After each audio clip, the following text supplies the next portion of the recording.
Para Efraín Alegre, presidente del Partido Liberal Radical Auténtico, quien dio la orden para que se atropelle al Partido Liberal o a la sede del PLRA fue José Ortiz, gerente de Tabesa, asesor del presidente de la República, Horacio Cartes. Dicen que están colectando pruebas para precisamente demostrarlo.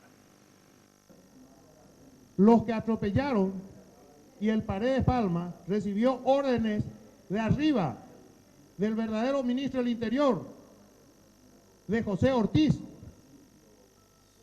Él dio la orden para que se atropelle el Partido Liberal Radical Auténtico, donde resultó muerto Rodrigo Quintana.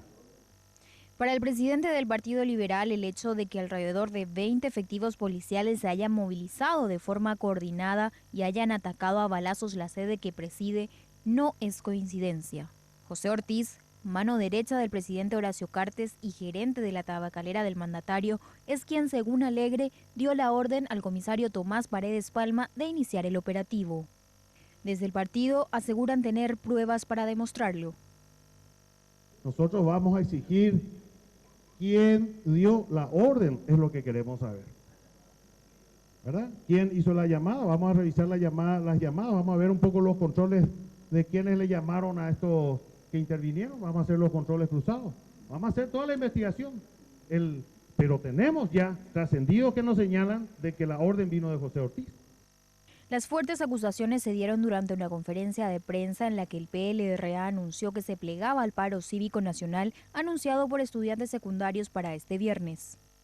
Acompañar con toda firmeza los actos y manifestaciones pacíficas encaradas por los jóvenes estudiantes secundarios. Segundo, declarar al PLRA y a todos los afiliados en estado de paro cívico nacional. Llamar e invitar a participar en todos los actos de protestas que se realicen. 3. Exhortar a los intendentes del país a sumarse al paro e interrumpir sus actividades, salvo las que sean absolutamente imprescindibles. Convocar a la ciudadanía al acompañamiento de las protestas y movilizaciones de manera pacífica. Y quinto, el paro cívico nacional durará todo el viernes 7 de abril por la restitución del orden avasallado. A su vez, el presidente del PLRA anunció que este viernes, en sesión del directorio, anunciarán quiénes serán expulsados del partido por apoyar el proyecto de enmienda.